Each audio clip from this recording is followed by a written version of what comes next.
보잉 소식입니다.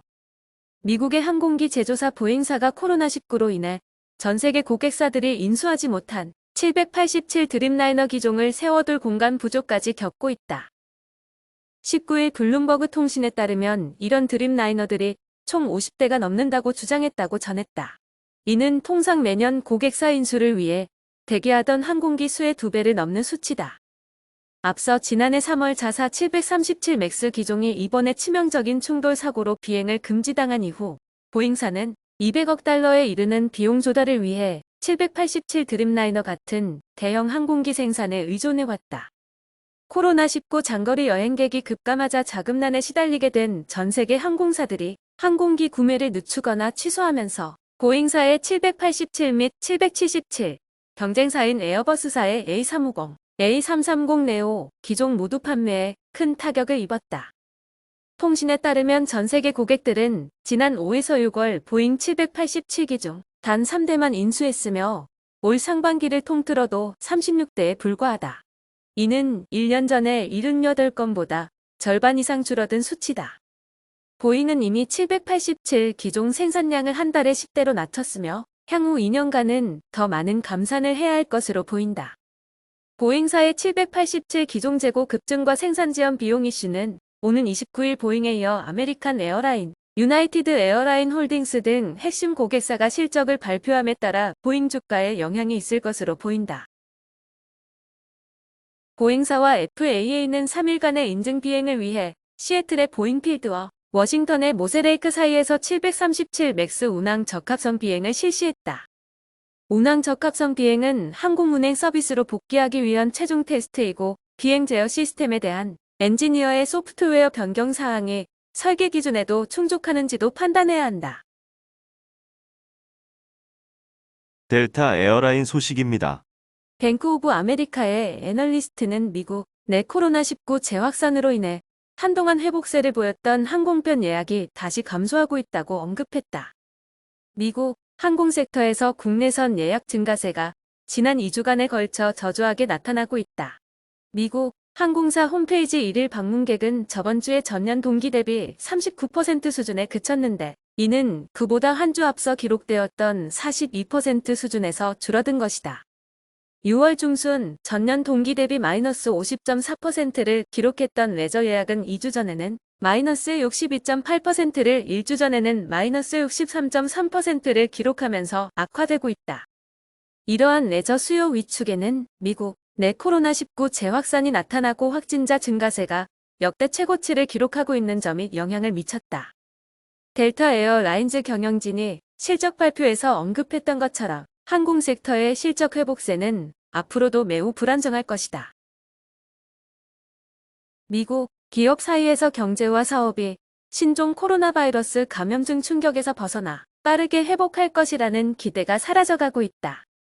미국 내 코로나19 환자가 가파르게 증가하고 관련 영업이 다시 중단되면서 다양한 업종에서 기업 최고 경영자들이 생존 전략을 수정하고 인력을 재정비하고 있다고 19일 월스트리트 저널이 보도했다.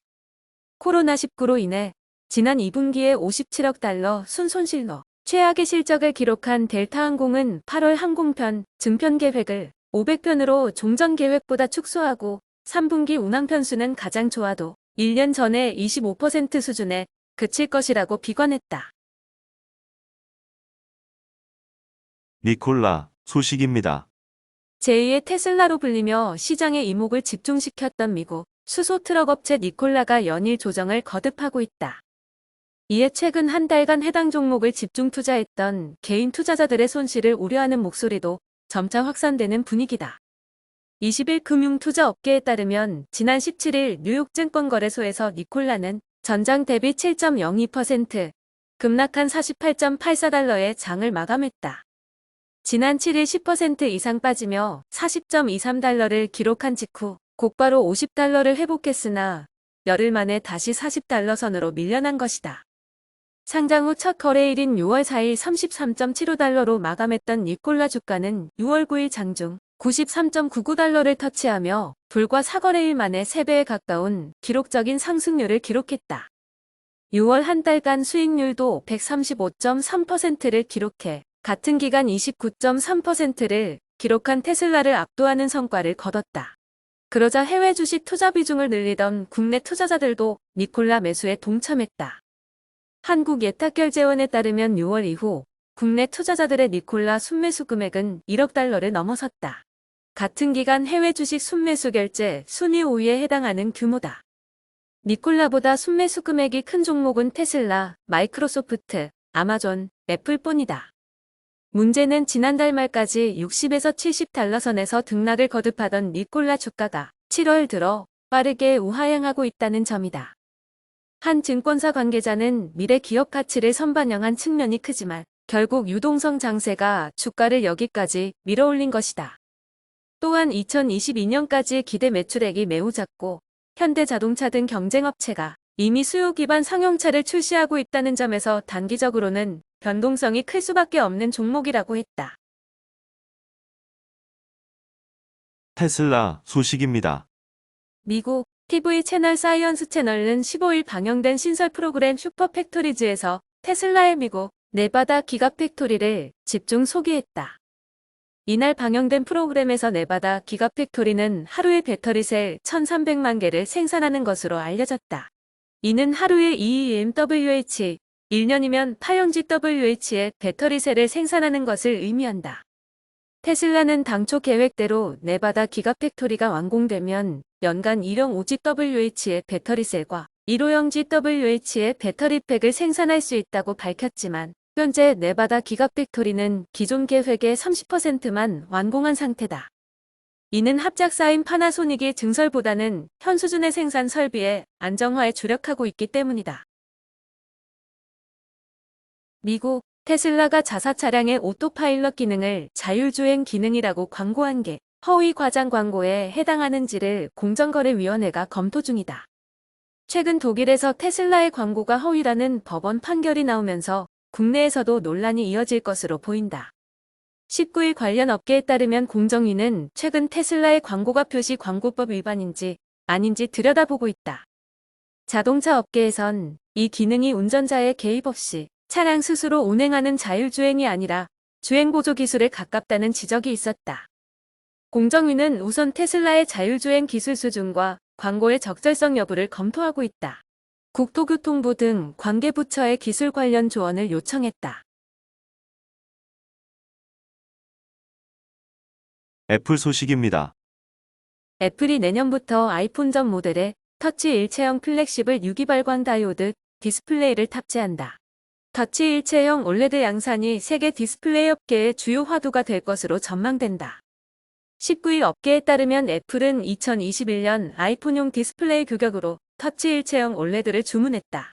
애플은 내년 신형 아이폰에 사용할 패널을 모두 터치 일체형으로 만들어 줄 것을 요구했다.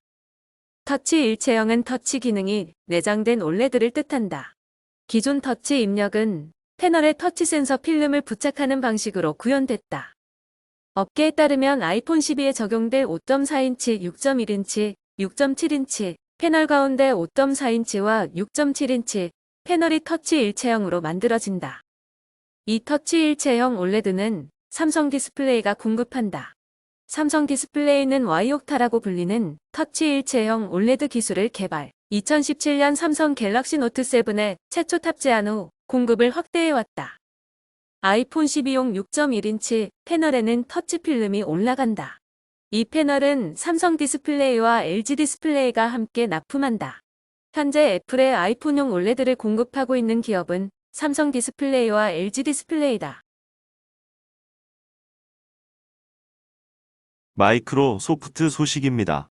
마이크로소프트가 이달 새 회계연도에 들어서면서 1,000명가량의 직원을 해고한 것으로 파악됐다. 차세대 엑스박스와 연계해 강화할 클라우드 서비스를 강화하는 한편 사업성이 떨어지는 부서를 정리하기 위한 차원으로 풀이된다. 20일 비즈니스 인사이더 등 외신에 따르면 MS는 최근 15만 5,600명가량의 총 인력 가운데 0.65% 수준인 1,000명 정도의 인원을 감축했다. MS는 새 회계연도에 들어설 때마다 필요한 사업과 인력을 재평가하는 것이 일반적이며 앞서 지난 2017년과 2014년에도 조직 개편과 함께 대규모 구조조정을 시행한 바 있다. MS는 최근 전 세계 82개 오프라인 매장을 폐쇄하고 기자가 담당하던 자사 포털 MSN과 에지 웹브라우저의 뉴스 큐레이팅 서비스를 인공지능으로 대체하는 등 시대 변화에 따른 사업 구조 조정을 단행한 바 있다. 게임 사업 측면에서 최근 스트리밍 서비스 믹서를 인수한 지 4년 만에 철수한 것이 큰 영향을 끼쳤을 것이라고 업계는 추측하고 있다. MS는 오는 22일부로 엑스박스 산하 게임 스트리밍 서비스인 믹서를 종료한다.